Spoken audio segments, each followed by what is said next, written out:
दिनैसिम मानो सरकारफ्रा जोंखौ नायस'ना जों दुखु मोनो सोरबाफोर भट बिनो फैबा एबार जोंनि बे बेंटल 120 घरसो दङ खिन्थु जोंनि बे जायगायाव भटबो बिनो दाफै इउपिपिएल हक बिपि हक कंग्रेस हक बिजेपि हक खिन्थु जोंनि बे जायगायाव बिनो दाफै बुलावबो जों खिन्थु बाव चान्स होला दिनैफ्राय जोंनि दला दिनैसिम मानो जानो थाङा गैयाबा बे मोनसे गामियाव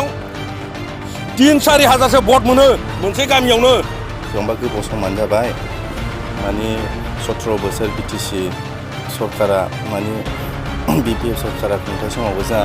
नैबे दलाङा जानो हायाखै आरो दानि जा सरकार दं बिथांमोनहाबो दासिमबो नैबे जोंनि गामिनि हाबनाय दलांखौ नायफैनो हायाखै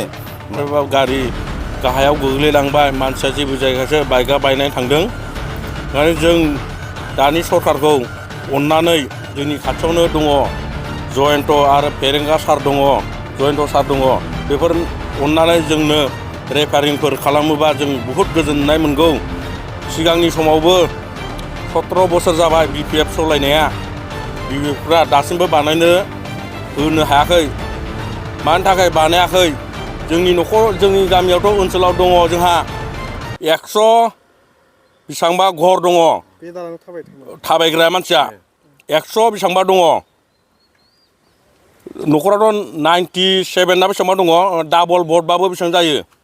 बिनि थाखायनो जों दुखु मोनो खुनु बिपिएफ खुनु इउपिपिएल जों रावखौ बासिया मिटिंफोर खालामफैयो जोंनि क्लाबावनो जों बेखौ अरजाया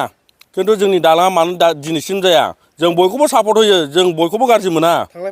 थांलाय फैलायाथ' जोंहा बहुद खस्थ' बेजोंनो जों हाल खालामो मोसौ होलाङो बेजोंनो स्कुलाव फैयो दैज्लाङाथ' दैज्लां माबा दै एसे देरबानो उसिलायो आरो बेनिफ्राय एसे मा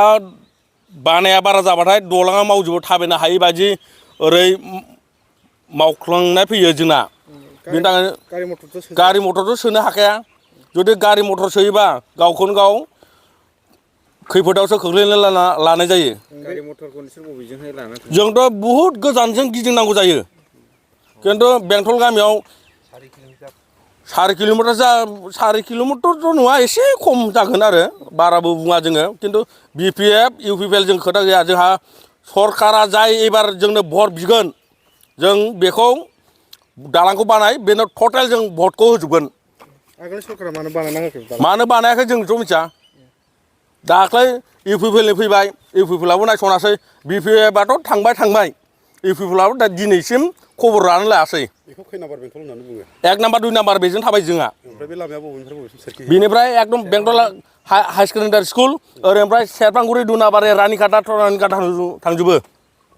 दिनैसिम मानो सरकारफ्रा जोंखौ नायस'ना जों दुखु मोनो सोरबाफोर भट बिनो फैबा एबार जोंनि बे बेंटल 120 घरसो दङ खिन्थु जोंनि बे जायगायाव भटबो बिनो दाफै इउपिपिएल हक बिपि हक कंग्रेस हक बिजेपि हक खिन्थु जोंनि बे जायगायाव बिनो दाफै बुलावबो जों खिन्थु बाव चान्स होला दिनैफ्राय जोंनि दला दिनैसिम मानो जानो थाङा गैयाबा बे मोनसे गामियाव 3-4 हाजारसो भट मोनो मोनसे गामियावनो जों रावनो भट होआ एबार भटखौ जों होगोन खिन्थु बर' जाथिखौ फोथांनाय थानोबा बर'खौ नागिरोबा बे दालांखौ बानाय एबार खिन्थु जों दस्रायावसो जों आगान सुरसिगोन एबार जायहा बे दलांखौ बानायना होगोन बिथांमोननो होनाय बेनो होगोन जोङो दानो बानायफै दानो होगोन जों दानो फै सारमोन दङ फेरेंगा सार दङ जयन्त सार दङ दा बानायफै रेफारिं खालामफै दानो भट जों बानायनाय लोगो लोगो जों भटखौ होगोन खुनु खोथा गैया दलाङा बायनानै दङ मानोना बियो एसे बेसेबांबा गोबाव समानो जाबाय